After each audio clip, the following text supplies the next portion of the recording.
মানসিকভাবে শক্তপোক্ত হওয়ার সবচেয়ে বাজে ব্যাপার হলো, মানুষ হাসতে হাসতে কষ্ট দিয়ে দিবে এবং তারা ভাববে কি হবে এইটুকু কথায় কিংবা আচরণে ওর। ওকে তো কাঁদতেও দেখিনি কখনোই।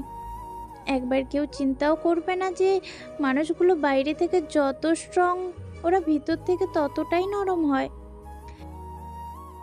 এই স্ট্রং মানসিকতা মানুষগুলো হাসবে, স্বাভাবিক থাকবে, তাদের মন খারাপের গল্প কাউকে বলবে না। যারা কষ্ট দিবে তারা ভেবেই নিবে ওর কিচ্ছু হয়নি, ও তো নিতেই পারে, মুভ অন করে পিছনে তাকাবে না। আসলে গল্পটা এমন নয়। তারা সবচেয়ে বেশি ভেঙে যায় আর কাউকে বিশ্বাস করে না কখনোই।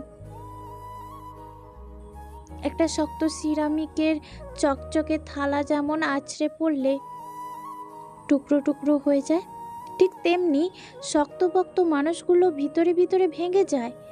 তাদের মন খারাপের গল্পটা কাউকে বলে না ঠিকই, কিন্তু তাদের বালিশ জানে কতটা কষ্ট বুকে জমে কান্নার পার হয় রাতগুলো।